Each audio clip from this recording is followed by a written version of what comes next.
Salam alaikum wa rahmatullahi wa barakatuh. Donc, ça fait longtemps que je n'ai pas mis de tuto en ligne. Donc, ça fait presque 8 ou 9 mois, hein. Donc, je m'excuse pour ce retard parce que j'avais des trucs un peu personnels à régler. Donc, voilà. Aujourd'hui, on va faire un tuto un peu spécial, hein, au sujet d'analyse en composantes principales, l'ACP. Donc, c'est quoi l'ACP? L'ACP, en fait, c'est une méthode qui appartient à la famille analyse des données et qui consiste à transformer des variables liées entre elles, qu'on appelle des variables corrélées. D'accord? C'est-à-dire, on va transformer ces variables-là, hein, en de nouvelles variables qui sont décorrélées. D'accord? Donc, en commençant euh, par les étapes qui sont là, hein, de l'ACP. Donc, on a 10 étapes. Ça va être un peu long, c'est sûr. Il y aura beaucoup de calculs, mais ça va être facile à voir. Vraiment facile à calculer. Donc, pour cette première partie de l'ACP, je vais faire que 4 étapes. D'accord? Parce que vu qu'ils vont être longs, donc voilà. J'ai préféré de diviser les étapes en plusieurs vidéos. Ce sera 2 ou 3 vidéos maximum. D'accord? Donc, prenons l'exemple suivant. D'accord? Soit 6 élèves avec 3 notes. D'accord? Donc, on va noter ici, on a x1, x2, x3, x4, x5, x6. Donc, on a ici les élèves, hein, jusqu'à 6 élèves avec leurs notes, 3 notes. Donc, on va noter un T1, un T2, un T3. D'accord? Donc, voilà. Et ici, on a PI. PI, c'est la probabilité des élèves ou des étudiants, comme vous voulez. Donc, c'est 1 sur n équivaut à 1 sur 6 dans cet exemple-là, puisque le n, c'est le nombre des élèves, donc il équivaut à 6. On va commencer par la première étape, hein, de cet ACP-là. Donc, première étape consiste à centrer le tableau avec la formule x' égale à x moins g. D'accord?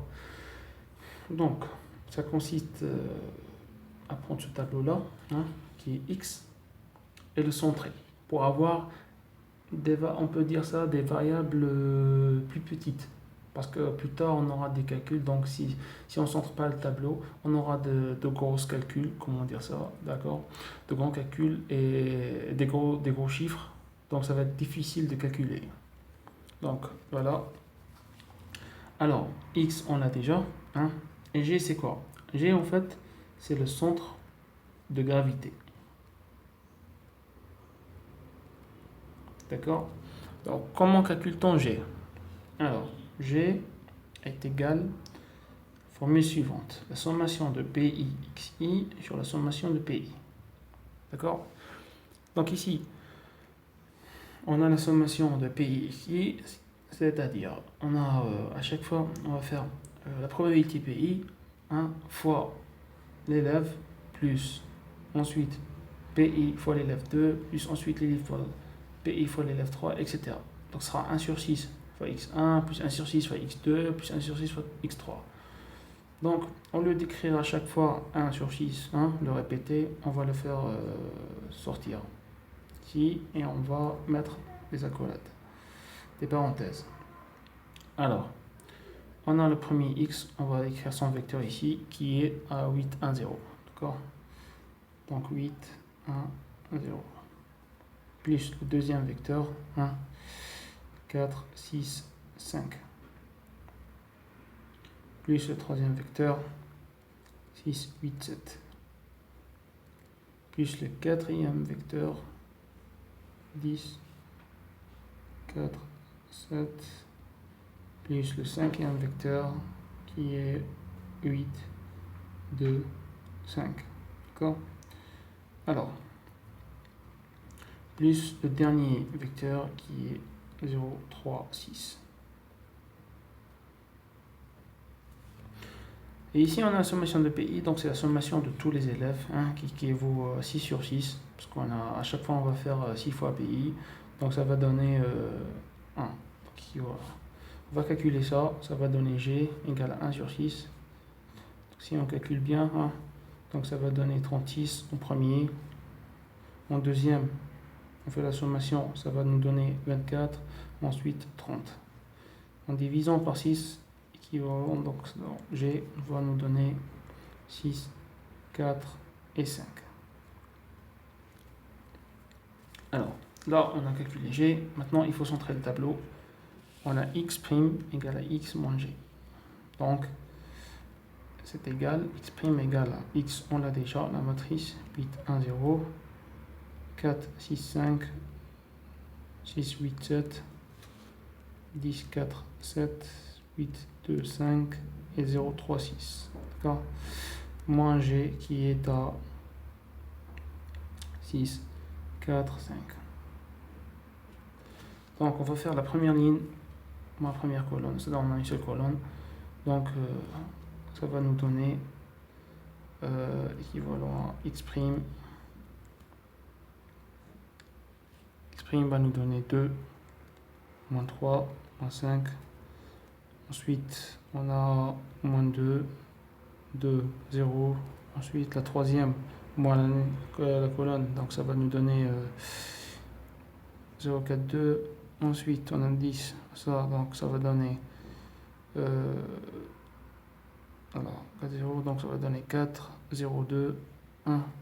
Ensuite, on a 2, moins 2, 0. Et à la fin, moins 6, 1, moins 1. Donc le calcul est simple. On soustrait la première ligne, la première colonne, ensuite la deuxième ligne, la deuxième colonne, etc. Donc 8 moins 6, 1 moins 4, donc, etc. Donc voilà, on a x1, x'. D'accord? Donc là, on va passer à l'étape suivante, hein, qui est calcul de la matrice variance-covariance. Donc deuxième étape, calcul de la matrice variance covariance. Alors, la formule pour cette matrice variance covariance, on a là V égale à 1 sur n, x transposé fois x. Donc ce x là, ce n'est pas l'ancien x, mais plutôt le nouveau. Donc celui qu'on a centré là, x'. Donc la formule égale à 1 sur n, 1 fois x transposé fois x. Ce qui va donner V égale à 1 sur 6, hein, la transposée de x, on a déjà x, on l'a calculé, c'est-à-dire le nouveau x. Donc la première colonne, hein, ici, la première colonne devient la première ligne, la deuxième colonne, la deuxième ligne, et la troisième colonne, la troisième ligne. Donc la transposée, c'est 2, moins 2, 0, 4, 2, 6. Ensuite, moins 3, 2, 4, 0, moins 2, 1. D'accord? Et à la fin, on a moins 5, 0, 2, 2, 0, moins 1. Fois la matrice, hein, qu'on vient de calculer, le nouveau x. Hein, 2, moins 3, moins 5, moins 2, 2, 0, 0, 4, 2, 4, 0, 2, 2, moins 2, 0, et moins 6, 1, moins 1. D'accord? Donc on va devoir calculer cela. Ça va donner, bon, moi je l'ai déjà calculé, donc je vais directement les résultats. Hein. Donc on va faire, qu'est-ce qu'on va faire ici? On va faire la première ligne fois la deuxième colonne, 1. On fait la sommation, donc ça nous donnera 64 normalement. Ensuite, première ligne fois deuxième colonne, ensuite la première ligne fois la troisième colonne. Donc ça va donner moins 8, moins 8. Ensuite, on a la deuxième ligne fois la première colonne, ça va donner moins 8. Deuxième ligne fois la deuxième colonne, donc ça donnera 24. Je veux dire 34, pardon. Et la deuxième ligne fois la troisième colonne, ça va donner 22. Ensuite, on a la dernière ligne 1. La dernière ligne fois la première colonne, ça va donner normalement moins 8. Ensuite, la dernière ligne fois la deuxième colonne, ça va nous donner un 22. Et la dernière ligne qui est la troisième ligne fois la troisième colonne, dernière colonne, donc ça va donner 34. Donc voilà notre V, hein, on l'a calculé. Donc là, on va passer à la troisième étape, hein, qui est la métrique. Donc la métrique là, ça ne se calcule pas, mais plutôt c'est une règle. D'accord? Donc là, on a la troisième étape, déterminer la métrique. D'accord? Donc, on a deux types de métriques, hein, qui est égal à M. On a I, d'accord, que D1 sur sigma de J au carré. Donc, on a soit des données homogènes, hein, soit des données hétérogènes. Si on a des données homogènes, d'accord, donc la métrique égale à I, hein, égale à la diagonale, on prend la diagonale 1, 1, 1, et le reste c'est 0. C'est la matrice des données homogènes.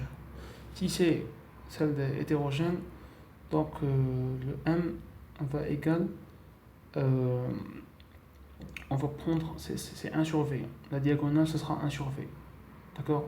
Donc la diagonale sera 1 sur V, 1 sur V, 1 sur V, et le reste c'est 0.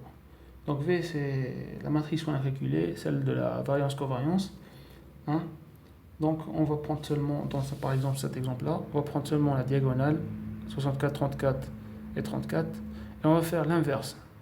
Donc ça va donner, avec 1 fois 6, ça va donner 6 sur 64, 6 sur 34 et 6 sur 34. D'accord? Donc généralement, dans un exercice, c'est-à-dire on vous donne dès le début si c'est des données homogènes ou hétérogènes. Moi je vais faire le cas le plus simple, 1 des données homogènes, pour calculer ensuite les déterminants. Donc la quatrième étape, on va rechercher les axes principaux. Donc cette étape-là, elle a en fait deux sous-étapes. La première, c'est calculer les valeurs propres, c'est-à-dire le déterminant, qui est égal à Vm moins lambda I égale à 0. D'accord? Donc ça c'est 4.1, la première étape. D'accord? La deuxième étape, j'irai après. Je vous en parlerai après. D'accord? Donc on a le déterminant de Vm, hein, lambda I égale à 0. Donc ici, vu qu'on a des données homogènes, donc M égale à I. D'accord? Ici, on a la matrice variance-covariance. Donc si on fait la matrice fois le M, donc ça ne va rien changer, ça va donner V. D'accord? Puisque M est égal ici, on a vu 1, 1, 1, 0, 0, 0, 0, 0, 0. Bon, ça ne va rien changer. Ensuite, on a des lambda fois I. Donc on va calculer cela. Hein?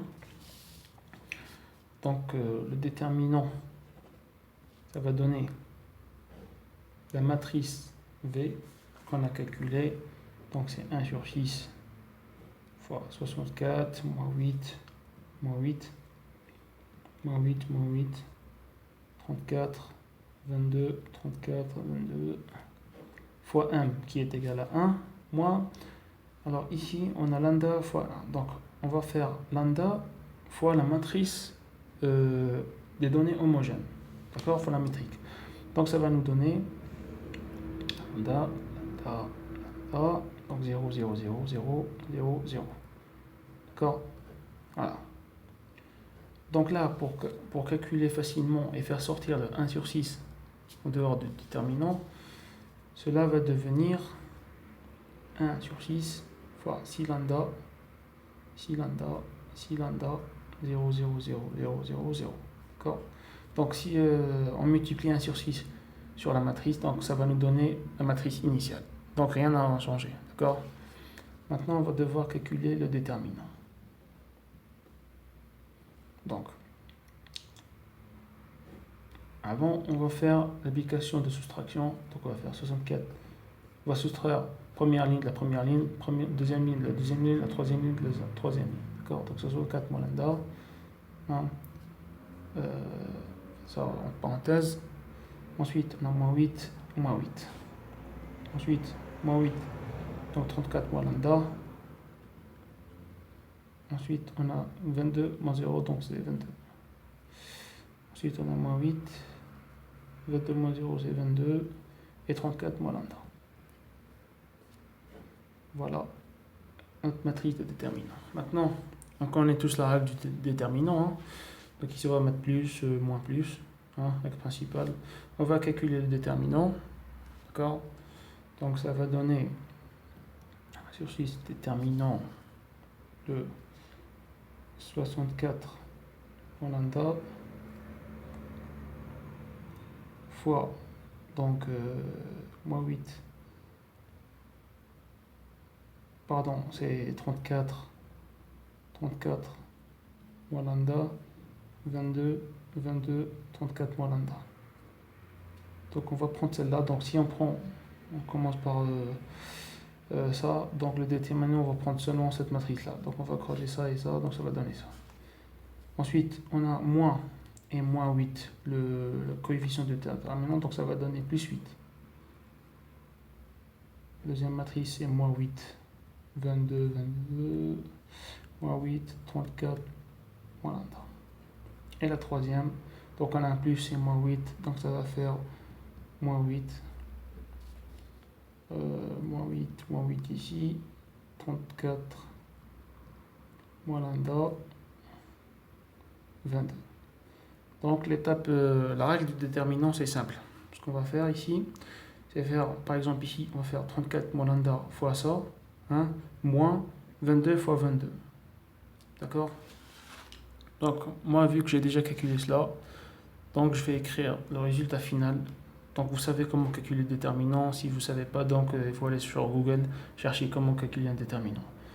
Donc je vais écrire directement le résultat. Ça m'a donné donc moins 36 lambda puissance 3, d'accord, plus 792 lambda au carré, moins 4896 lambda.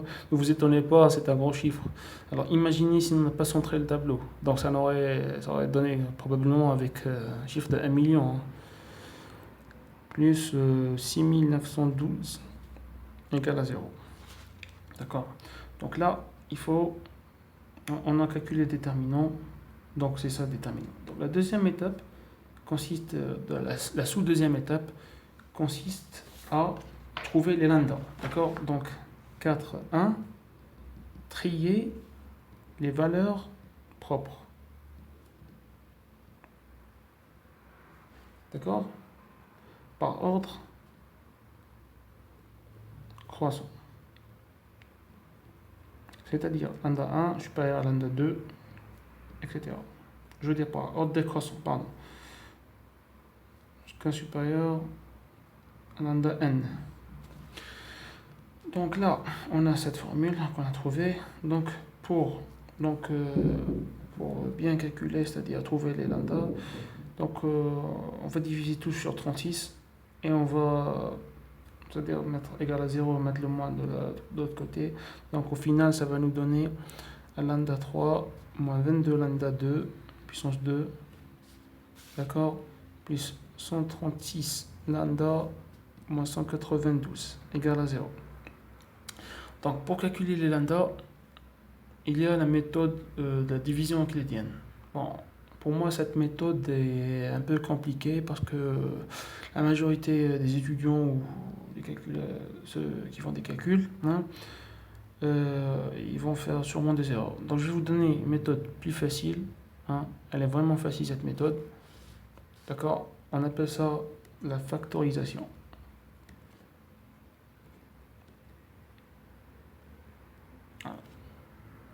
Donc la méthode de factorisation.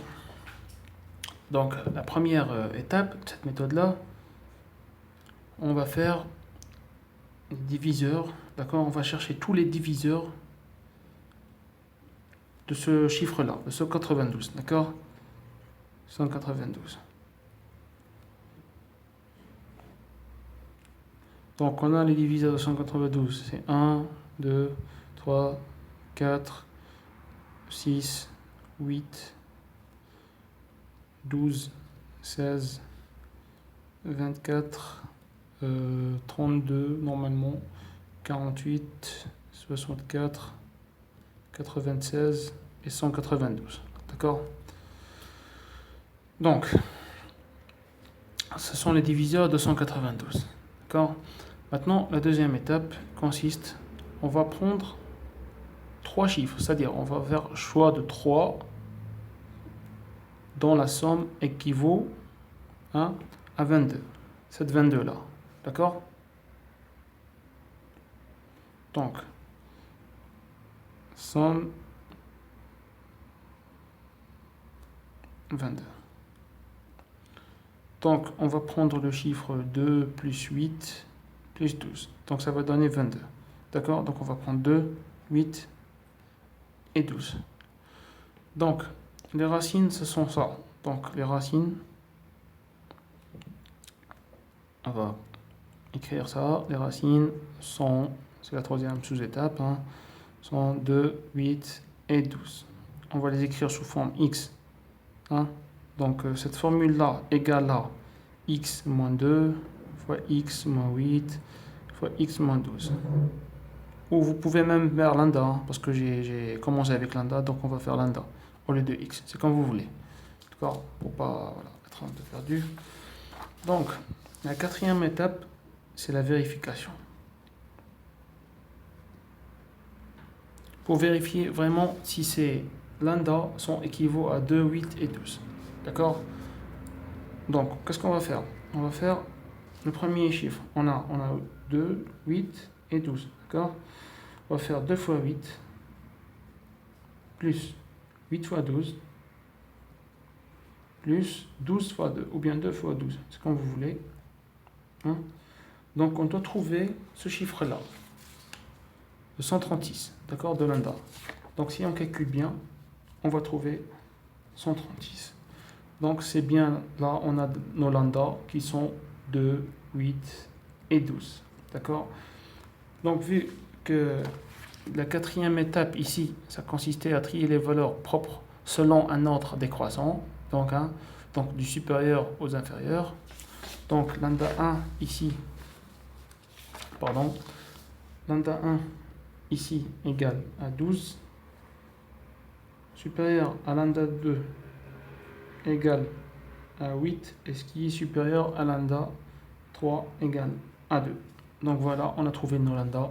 Donc on a terminé avec la quatrième étape qui est le calcul des valeurs propres. Donc cette étape-là, pour calculer lambda, la méthode de la factorisation, c'est la plus facile pour moi. D'accord? Donc elle est facile, compréhensible, et ça permet de gagner beaucoup de temps par rapport à la division euclidienne. D'accord? Donc voilà, on a terminé ce tuto-là. Donc on se revoit dans le prochain tuto pour terminer les autres étapes. Hein. Il nous reste la 5e étape, qualité de représentation, jusqu'à la 10e. D'accord? Donc là, on a beaucoup aussi de calculs à voir. Donc je vous dis à bientôt et à la prochaine fois, Inch'Allah. Ciao.